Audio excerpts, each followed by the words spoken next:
खुशामदीद आप सबको हमारी तरफ से हो। माह फरवरी सन 2022 की 16 तारीख आज है। हस्बे वादा सुबह आपके सामने हाजिर खिदमत रहते हैं प्रोग्राम सलाम जेके में, और कोशिश हमारी ये रहती है कि प्रोग्राम सलाम जेके में जम्मू कश्मीर की मौजूदा सियासी, समाजी और इक़्तिसादी सूरत हाल के हवाले से गुफ्तगू की जाए।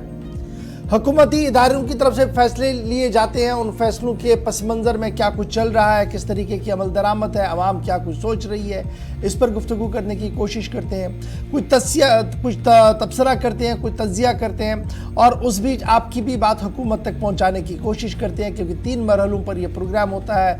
पहले और दूसरे पड़ाव पर मुकम्मल तौर पर जहाँ ख़बरों का सिलसिला चलता है, वहीं पर तीसरे पड़ाव पर हम आपकी आवाज़ को हुकूमत तक भी पहुंचाते हैं, और वक्त होता है 9:42 का या 45 मिनट। इसी के आसपास हमारी फ़ोन लाइन्स खुल जाती हैं, जब आप और हम गुफ्तगू करते हैं और आपके मसाइल को हुकूमत तक पहुंचाने की एक छोटी सी कोशिश होती है, और इस उम्मीद के साथ कि इदारे आपकी बात को सुने।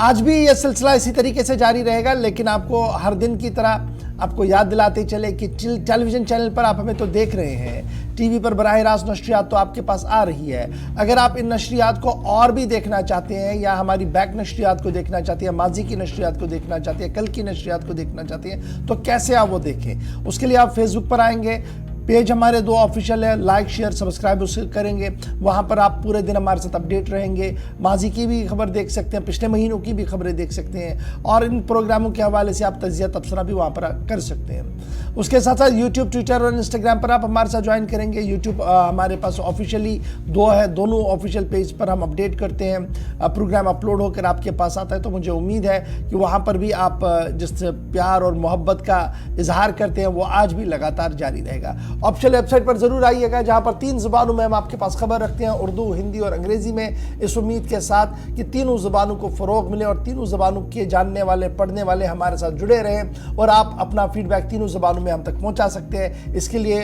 आप हमारी ऑफिशियल वेबसाइट का सहारा ले सकते हैं। तो ये वो चीज़ें हैं जी, जहाँ पर आप और हम पूरे दिन गुफ्तगू करते रहते हैं, पूरे दिन आप और हम बात करते रहते हैं, लेकिन फ़िलहाल प्रोग्राम के तय फॉर्मेट के हिसाब से प्रोग्राम को बढ़ाते हैं आगे। और सबसे पहले आपको बताते हैं माजी में क्या कुछ हुआ। 16 तारीख फरवरी क्या कुछ सबक हमें पढ़ा चुकी है, याद दिलाएंगे उस सबक को। मेरे साथी आसिफ रशीद हस्बे वादा आज भी स्टूडियो में मौजूद है। शुक्रिया बहुत आसिफ। खुशामदीद, गुड मॉर्निंग, बहुत बहुत शुक्रिया आप सभी का प्रोग्राम में हमारे साथ ज्वाइन करने के लिए, साथ देने के लिए, फीडबैक्स के लिए, आपके जो कीमती आरा हम तक पहुंचती है उसके लिए भी इजहार तशक्कुर। आगाज हिस्ट्री ऑफ द डे के साथ हमेशा की तरह आज भी करेंगे, और आज इतिहास क्या कुछ बताता है, तारीख क्या बताती है। 16 तारीख फरवरी की 2023 साल 2004 में आज ही के दिन इस्लामाबाद में भारत और पाकिस्तान के हुकाम के दरमियान बातचीत का आगाज हुआ था। साल 2004 16 फरवरी के दिन 1918 में लुधियाना ने आज के दिन खुद को आजाद मुल्क करार दिया। इसके अलावा 16 फरवरी को आज ही के दिन 1969 में मिर्जा गालिब की 100वीं बरसी पर डाक टिकट का सिलसिला जो मुल्क के अंदर है वो शुरू हुआ। यूं तो कल उनकी बरसी थी, लेकिन मुल्क के अंदर 1969 में पहली मर्तबा ये फैसला लिया गया कि मिर्जा गालिब को ही एक ट्रिब्यूट पेश किया जाए, और उनकी 100वीं बरसी पर फैसला लिया गया कि डाक टिकट जारी होने चाहिए। साल 2001 में आज ही के दिन अमरीकी और बरतानी तैयारों ने इराक पर हमला किया। 4 शहरों पर बम गिराए गए, मुतअद्दिद लोगों की अमवात हुई, और खित्ते के अंदर एक नई कशीदगी ने जन्म लिया। इसके अलावा पहला तैयारा लॉस एंजलिस और सैन फ्रांसिस्को के दरमियान जिसने आज के दिन उड़ान भरी, आज के दिन उड़ा 16 फरवरी 1914 को। यह पहली इस तरह की बड़ी परवाज थी जो 2 बड़े शहरों को कनेक्ट करते हुए यूरोप से अमेरिका तक। 1927 में रियासत मुत्तहिदा अमेरिका ने यानी यूनाइटेड स्टेट्स ऑफ अमेरिका ने तुर्की से दोबारा सिफारती ताल्लुकात बहाल कर दिए। बातचीत का सिलसिला दोबारा शुरू हुआ, और उसके बाद नेटो में शामिल करने के लिए तुर्की के साथ कामकाज शुरू हुआ। साल 1961 में चीन ने अपना पहला न्यूक्लियर रिएक्टर इस्तेमाल किया। 16 फरवरी का दिन था, आज के दिन ये शुरुआत हुई। और 2009 में कायम मकाम वज़ीर ख़ारजा प्रणब मुखर्जी, जो बाद में सदर भी बने हिंदुस्तान के, उन्होंने साल 2009 और 10 का अबूरी बजट आज के दिन यानी 16 फरवरी 2009 में पेश किया था।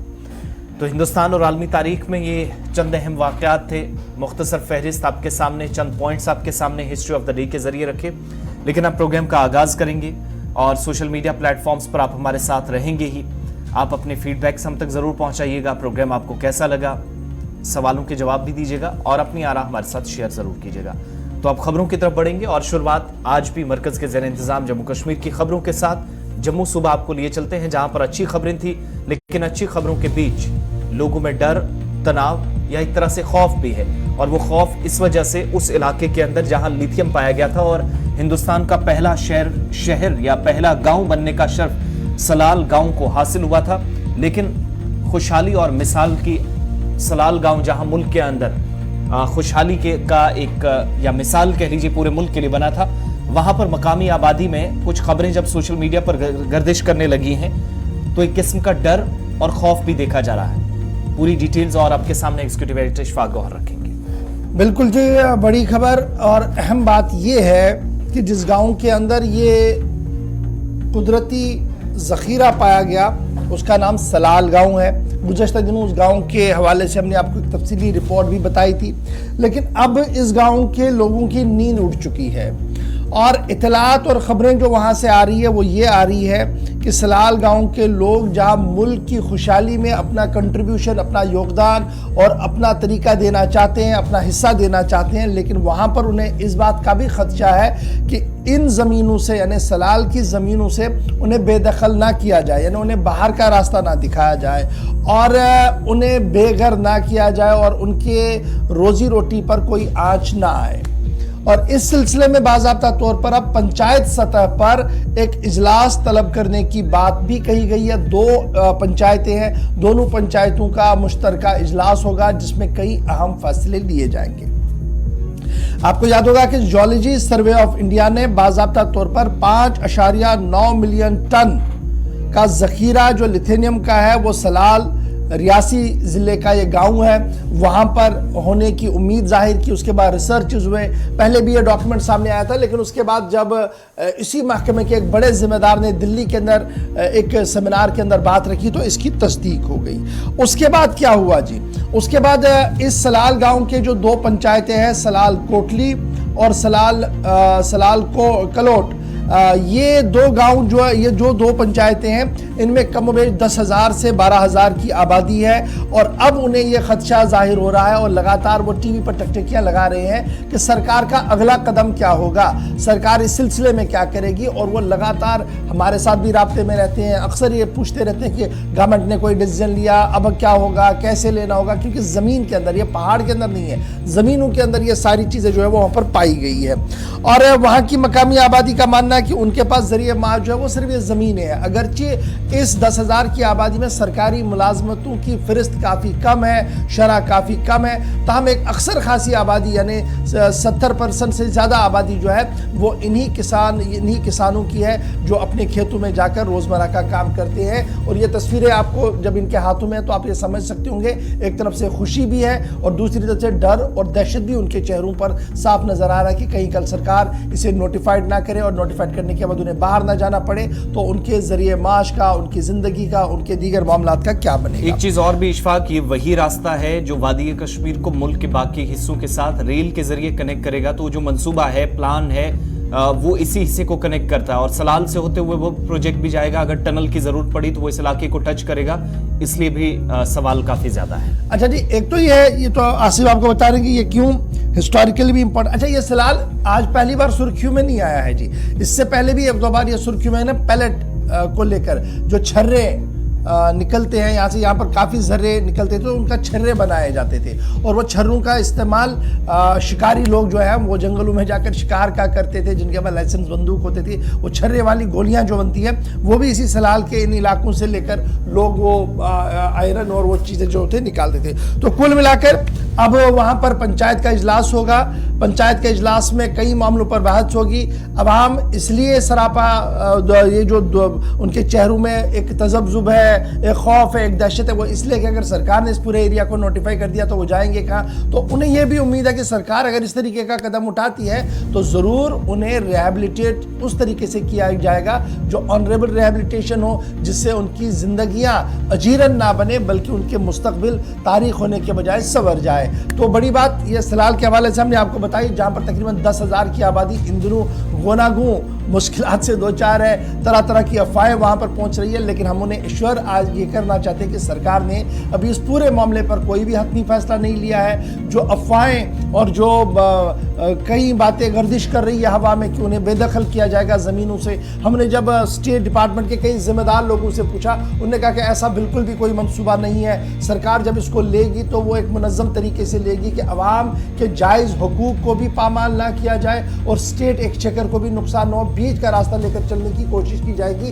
तो ये जो अफवाहों का बाजार बहुत ज़्यादा गर्म है कि इस 10,000 की आबादी को खाली कराया जाएगा, वहाँ सरकार ज़बरदस्ती अपने तहवील में इसको लेगी, इस तरीके का अभी तक कोई भी प्रोग्राम नहीं है सरकार के पास और ना ही कोई इस तरीके का मंसूबा ज़ेर गौर रियासती इंतज़ामिया के पास है। ये मैं वसूख के साथ आपके साथ शेयर कर देता हूँ जी।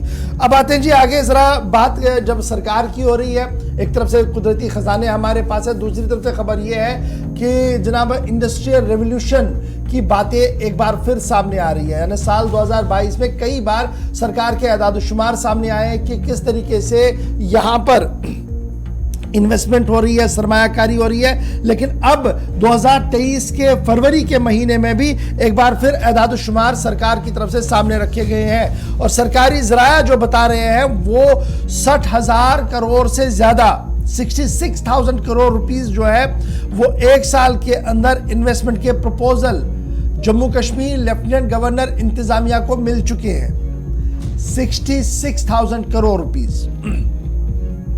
और यह माना जा रहा है कि यूनियन टेरिटरी की हिस्ट्री के अंदर, यानी अब हम हिस्ट्री कब से मानेंगे जी, 19 तारीख को या 5 तारीख को जब से यूनियन टेरिटरी बनी, नहीं, बल्कि अगर आप इसको और भी पीछे खंगालें तो जम्मू कश्मीर की तारीख में 66,000 करोड़ रुपए की इन्वेस्टमेंट को अगर हम सही माने तो ये वाकईतन एक बड़ा मंसूबा है और एक पहली बार इस तरीके का कदम सरकार ने उठाया है। और ये भी बातें सामने आ रही है कि कमोबेश 455 इंडस्ट्रियल यूनिट्स ने अपना काम ऑपरेशन शुरू किया है। अब जब आप ऑपरेशन की बात करते हैं तो थोड़ी देर में हिलाल के पास चलेंगे जो टेक्निकली साउंड है जी इस पूरे मामले पर कि ऑपरेशन किसको कहते हैं, जमीन लेने को और इंफ्रास्ट्रक्चर खड़ा करने को, या ऑपरेशन उसको कहते हैं कि मैंने एक फैक्ट्री बनानी थी वहां से जो आउटपुट निकल रहा है वो ऑपरेशन होता है, उस पर हम जरूर बात करेंगे। ये तो ये कहा गया कि 455 इंडस्ट्रियल यूनिट जो है वो ऑपरेशनल हो गए हैं जी। उसके साथ साथ सरकार का यह भी मानना है कि जॉब क्रिएशन, एंटरप्रेन्योरशिप और दीगर चीजें जो है वो एक मॉडल के तौर पर हम ले रहे हैं जी, और ये मॉडल है 4:0 का, जिसमें सरकार का एक बहुत बड़ा रोल बनता है इस पूरे इकोसिस्टम को चलाने के हवाले से। आत्मनिर्भर भारत की ओर जम्मू कश्मीर जा रहा है, ये भी दावा है इसमें, और ये कहा गया कि डोमेस्टिक इंफ्रास्ट्रक्चर जो हमारा है उसको अपलिफ्ट किया जा रहा है, बूस्ट किया जा रहा है, और आत्मनिर्भर भारत का ख्वाब जो पूरे मुल्क के अंदर वज़ीर-ए-आज़म साहब ने देखा था उसको पाए तकमील तक पहुंचाया जा रहा है जम्मू कश्मीर के अंदर। ये हम सरकार के ज़रायों के हवाले से आपको खबर बता रहे हैं।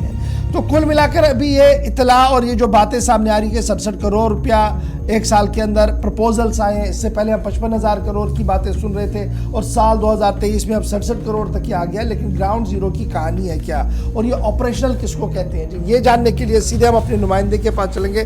फिलहाल हमारे पास ज्वाइन कर रहे हैं जी, सीधे श्रीनगर चलेंगे, क्योंकि एक बड़ी और अहम और दिलचस्प खबर ये है कि हज़ारों करोड़ रुपए की इन्वेस्टमेंट के बीच आज जब CMI की रिपोर्ट को हम देखते हैं, वो इदारा जो पूरे मुल्क के अंदर बेरोजगारी की शरह को खंगालता है और हर महीने अपनी रिपोर्ट वेबसाइट पर डालता है, जिसका जिक्र पार्लियामेंट के अंदर भी होता है, कई बार मिनिस्टर्स अपनी रेफरेंस में देती हैं और कई अहम डॉक्यूमेंट्स के अंदर उसका जिक्र होता है, इसलिए उसको नजरअंदाज नहीं किया जा सकता है। तो CMI की रिपोर्ट क्या बता रही है कि माह फरवरी यानी माह जनवरी के इख्तिताम तक जो सबसे ज्यादा शरही बेरोजगारी है जी वो जम्मू कश्मीर के अंदर है। अब उसमें बेरोजगारी की जब शरह सबसे ज्यादा है उसमें कई वजूहात हैं। एक तो हमारे पास सरकारी नौकरियों का उतना ज्यादा रोल बना नहीं पिछले कई सालों से, फिर सरमायाकारी उतनी हुई नहीं है, वो मुझे इस तरीके से लग रहा है कि अगर हुई होती तो फिर बेरोजगारी की शरह कम हुई होती। जब वो बढ़ रही है और मुल्क में पहले पायदान पर है, तो दूसरी तरफ से ये 67,000 करोड़ रुपए का प्रपोजल आना एक बड़ा मंसूबा सामने है। तो आखिर लैतुलैल कहां पर है, लिक्यूनास कहां पर है, क्यों ये पूरी चीजें सामने खुलकर नहीं आ रही है? हिलाल हमारे साथ इस वक्त ज्वाइन कर चुके हैं। हिलाल, बहुत शुक्रिया जी ज्वाइन करने के लिए। सरकारी दफ्तरों से जो खबरें सामने आ रही है कि 67,000 करोड़ रुपए का प्राइवेट इन्वेस्टमेंट का प्रपोजल जम्मू कश्मीर इंतजामिया के पास 1 साल के अंदर हिस्ट्री में पहली बार आया, ये भी कहा जा रहा है। और ये कहा जा रहा है कि 455 इंडस्ट्रियल यूनिट जो है वो स्टार्ट हो गए जी, उन्होंने अपना ऑपरेशन स्टार्ट कर दिया है। एक खबर यह है। दूसरी तरफ से सीएमआई की रिपोर्ट को जब मैं खंगालता हूं तो मुल्क में सबसे ज्यादा बेरोजगारी हमारी रियासत यूनियन टेरिटरी के अंदर है, जम्मू कश्मीर के अंदर है। सरकार के दावे, सीएमआई की रिपोर्ट और ये 455 यूनिट ऑपरेशनल होना टेक्निकली क्या कुछ कह रहा है? किस तरीके से आप इस खबर को खंगाल चुके हैं? बिल्कुल गौहर, 455 नहीं बल्कि जब आप पूरी तरह से देखेंगे तो 1455 यूनिट्स बता रहा है सरकार की, वो अभी जम्मू कश्मीर के अंदर फंक्शनल है। और 66,000 करोड़ के आसपास जो इन्वेस्टमेंट है वो यहां पर आ रही है इस साल के दौरान। इसमें कोई शक नहीं है, मैंने हर वक्त कहा है कि इन्वेस्ट करना और सस्टेन करना ये दो अलग अलग चीजें हैं, इसमें कोई शक नहीं। अभी एंटरप्रेन्योर्स ने, अभी यूनिट होल्डर्स ने सरकार की मुख्तलिफ पॉलिसीज का फायदा उठाकर अपने यूनिट्स के अंदर इन्वेस्ट किया होगा, अपना यूनिट एस्टैब्लिश किया होगा। और अभी ये उनका पहला साल अगर सरकार के मुताबिक है तो उनका पहला इनिशियल स्टेज है। इन्वेस्ट करना कोई बड़ी बात नहीं है, सस्टेन करना सबसे बड़ी बात है, क्योंकि ये वही जम्मू कश्मीर है जहां पर मैंने देखा कि 13,500 यूनिट्स में से एक ही झटके में 6,500 से 7,500 यूनिट सिक हो गए हैं। यह साल 2019 का डेटा जो पार्लियामेंट के अंदर दिया गया है कि आउट ऑफ 13,000 प्लस जो यूनिट्स यहां पर काम कर रहे थे, एक ही झटके में जब 5 अगस्त हुआ तो उसके बाद 13,000 यूनिट्स यहां पर डिफंक्ट हुए हैं।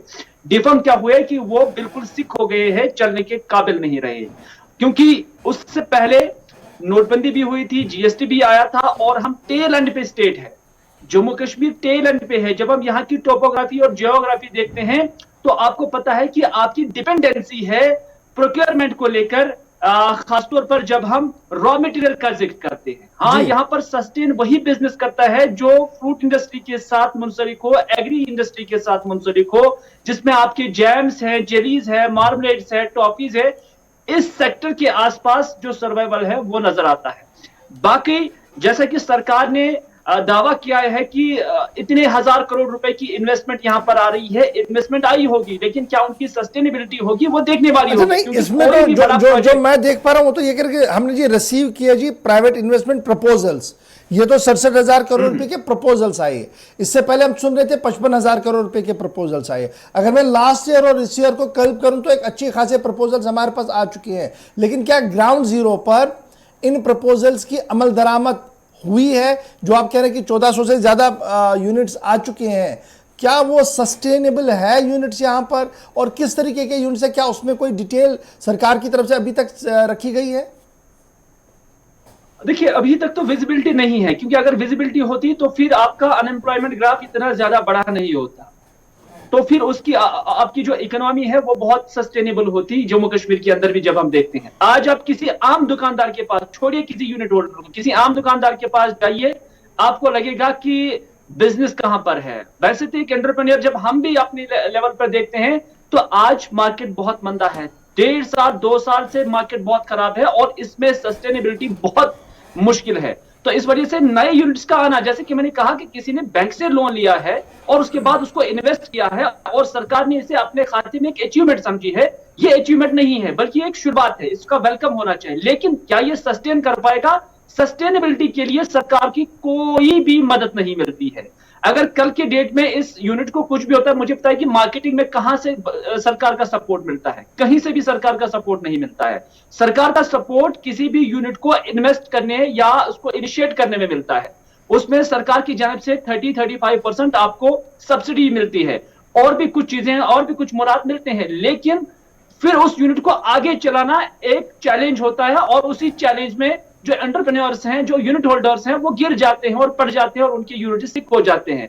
दूसरी बात मैंने आपको यही कहा कि यहां पर इंडस्ट्रियल ग्रोथ, हालांकि जम्मू कश्मीर सरकार कहती है कि ये चौथा जो इंडस्ट्रियल रेवोल्यूशन होगा, सनती इनकिलाब होगा, वो इन अल्फाज से उन्होंने इसे ताबीर किया है। लेकिन जम्मू कश्मीर के अंदर क्या ये सनती इनकिलाब मुमकिन है? क्योंकि आपके पास रॉ मटेरियल नहीं है, आप रॉ मटेरियल को लेकर डिपेंडेंट है दूसरे स्टेटों को। जब आप दूसरे स्टेटों से रॉ मटेरियल लाते हैं और उसका बाद आपके जो फिनिश्ड प्रोडक्ट है, आप मुल्क की दूसरी किसी रियासत के साथ कंपीट नहीं कर पाते हैं, क्योंकि आपका प्रोडक्ट पहले ही हाईएस्ट वैल्यू पे जो है तैयार होता है। तो उसके बाद आपकी जो कॉम्पिटेंसी रहती है जम्मू कश्मीर के अंदर ही रहती है, और जम्मू कश्मीर की आबादी कितनी है कि यहाँ पर उतना प्रोडक्ट कंज्यूम हो जाए। ये तो एक मोटा मोटा पहलू और बड़ा इंपॉर्टेंट पहलू है जिसकी ओर आपने जिक्र किया। अब मैं सरकार के जब फिगर्स को देखता हूँ, कहा जा रहा है कि जनाब एक बड़े होटल चेन्स आ रहे हैं जी, फिर हम देख रहे थे कि जनाब सुपर स्पेशलिटी अस्पताल खुल रहे हैं, मेडिकल कॉलेज आ रहे हैं। पिछले 1.5 साल से लगातार इस तरीके की बातें आ रही।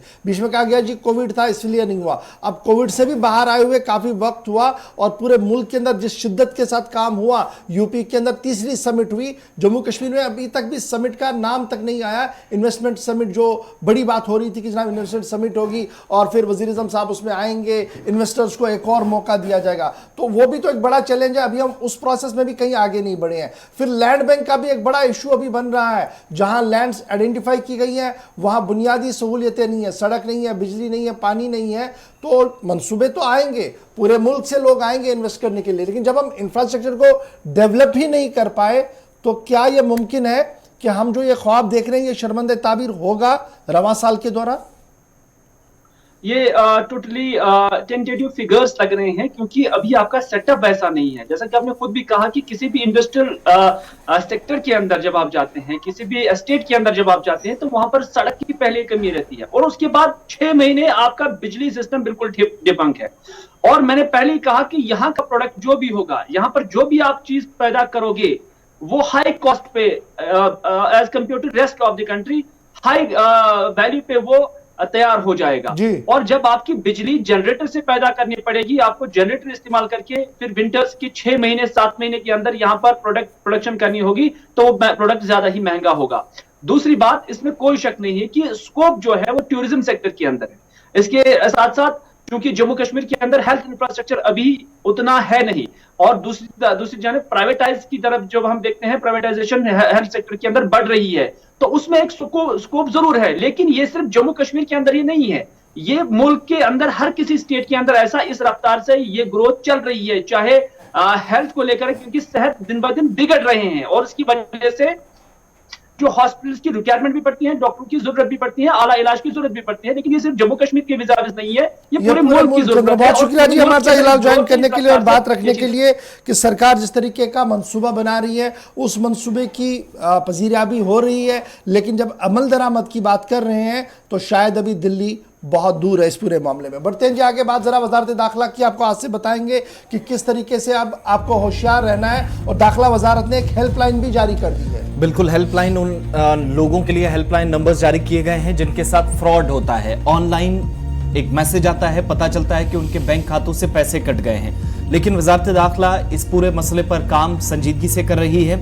और अब जाकर, इससे पहले खुद इस हेल्पलाइन को आजमाया गया, पता चला कि जो मुतासरा अफराद हैं या जो विक्टिम्स हैं जिनके साथ ये सारे मामलात पेश आए, जिनके बैंक खातों से पैसे कटे, जिनके साथ साइबर फ्रॉड हुआ, उनके लिए इस हेल्पलाइन का कामयाबी से इस्तेमाल हुआ, जिसके बाद इसको अब पूरे मुल्क के अंदर इस्तेमाल करने के लिए तैयारियां की गई हैं। साइबर क्राइम्स को क्रैक करने के लिए वजारत दाखिला ने नया मंसूबा बनाया है। एक तो ये कि अगर आपके बैंक खाते से पैसे कटते हैं तो 24 घंटों के अंदर ही धोखाधड़ी और फ्रॉड से लिए गए वो पैसे वापस कैसे आपके बैंक खाते में पहुंच सके, उसके लिए एक हेल्पलाइन नंबर जारी कर दिया गया है और वो हेल्पलाइन नंबर है 155260155260। अब यहाँ बहुत सारे सवाल खड़े होते हैं कि अगर हम कॉल करेंगे तो डिटेल्स मांगी जाएंगी, बैंक खातों का पूछा जाएगा।